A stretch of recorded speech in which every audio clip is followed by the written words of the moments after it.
saat ini saya sedang berada di Jawa Timur mengikuti kegiatan dari calon presiden nomor urut 01 yakni Bapak Anies Baswedan. Nah, kira-kira kampanye di Jawa Timur ini seperti apa? Kita langsung bincang-bincang kali ke Pak Anies. Halo Pak Anies, apa kabarnya? Halo juga, alhamdulillah baik. Pak Anies, terima kasih sudah wawancara bersama kami. Ini gimana Pak Anies, sehat nggak?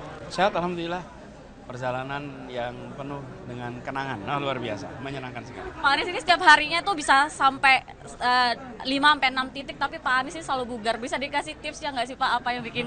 Alhamdulillah, makanan yang disuguhkan enak-enak, sehat-sehat, dan di antara perjalanan saya biasanya sempatkan istirahat.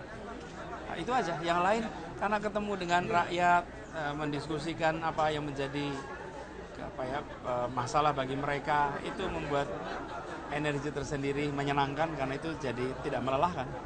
Pak Anies, ini kampanye di Jawa Timur sebelumnya kan pernah dilakukan bersama dengan Gus Imin. Melihat untuk datang lagi ke Jawa Timur ini, melihat antusias masyarakat menyambut Pak Anies dan Gus Imin seperti apa sih? Makin hari makin tinggi antusiasmenya, sehingga karena itu kami merasa bahwa memang keinginan perubahan itu makin hari makin disadari. Mungkin kalau dulu belum banyak yang membicarakan tentang persoalan kebijakan, persoalan hukum, persoalan korupsi, persoalan mahalnya kebutuhan pokok, sulitnya lapangan pekerjaan. Makin hari orang makin merasakan. Dan ketika makin merasakan, lalu sampai kepada sebuah persimpangan jalan. Mau dilanjutkan yang sekarang atau mau perubahan. Nah, disitulah kemudian makin banyak yang merasakan ya kita perlu perubahan. Artinya Pak Anies melihat gelombang perubahan semakin besar nih Pak Anies? Iya, alhamdulillah, dan itu adalah suasana yang kami temukan di masyarakat. Kalau target Jawa Timur boleh dikasih tahu nggak Pak Anies berapa? Kami tidak ada target khusus secara angka, tapi kami berharap insya Allah makin tinggi makin baik. Oke, Pak Anies ngomongin soal kampanye, ini program Pak Anies, Desak Anies ini disebut Pak Anies ini sebagai game changer atau memberikan warna baru di dalam kampanye pemilu nih. Pak Anies tanggapannya seperti apa? Ya memang dalam sebuah kampanye itu bicara tentang rakyat kok, dan masalah-masalah rakyat. Dan sebagai seorang yang dicalonkan, kami harus siap untuk berdialog, berdiskusi dengan masyarakat. Memang kita mau bicarakan tentang amanat dari rakyat.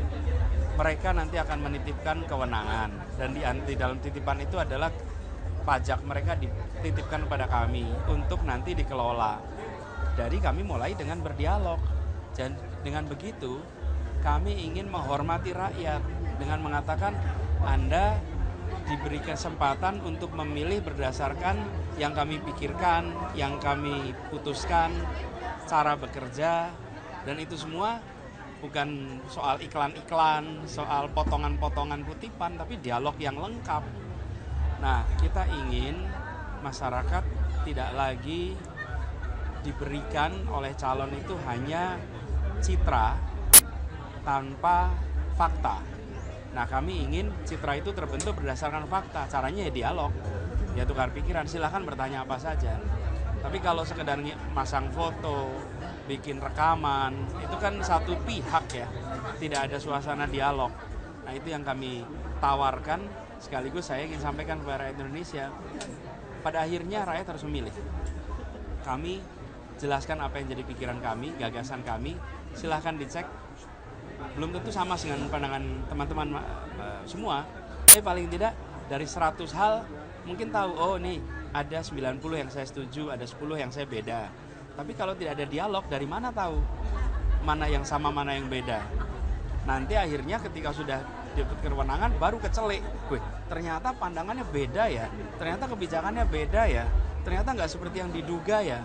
Kenapa? Karena tidak pernah ada dialog dan tidak memberikan dialog. Tapi kalau kita berdialog, rakyat sudah tahu, oh iya ini ada 100 masalah, 90 kami sama, 10 kami beda. Monggo nanti diputuskan. Bila dianggap itu cocok, tinggal pilih. Tapi kalau dengan yang lain nggak ada informasi, dari mana tahu 100 itu kita sama atau beda? Gitu kira-kira. Pak, ini terakhir soal debat nih Pak Anies. Sebentar lagi kan akan ada debat capres ya Pak Anies. Ini Pak Anies ini percaya dirinya di isu yang apa sih Pak yang paling percaya diri sama isu debatnya? Saya masih pembelajar, saya masih terus belajar. Jadi kalau mau mengikuti debat, ya saya belajar lagi. Dan kegiatan debat itu sendiri buat saya sebuah pembelajaran kok. Saya ini pembelajar yang tiap waktu saya belajar. Ketemu dengan rakyat saya belajar. Ini ketemu Pak Yai saya belajar. Di wawancara ini juga saya belajar. Jadi setiap ada proses yang saya jalani di situ saya pandang sebagai proses pembelajaran. Tapi Pak Anies ini chemistry sama Gus Imin kelihatan kuat banget ya Pak Anies, sampai sering tebak-tebakan jokes bapak-bapak gitu ya. Ya karena kami sama-sama aktivis, kami memiliki kultur perjuangan yang sama, kami punya gagasan yang sama, ide yang sama, dan kemudian Allah Subhanahu Wa Taala mentakdirkan kita berjalan bersama, ya udah klop lah. Untuk penutupan saya punya jokes nih Pak Anies. Hewan-hewan apa yang ternyata bersaudara? Hewan, Ayo, waduh. Nyerah? Hewan, nyerah. Katak beradik. Katak beradik. Perasaan saya punya tuh joke itu Oh kemarin. iya, kenapa nggak Katak dikeluarin sama Pak Anies? lupa. Terima kasih Pak Anies atas waktu wawancaranya. Semangat selalu ya Pak Anies. Terima kasih semuanya.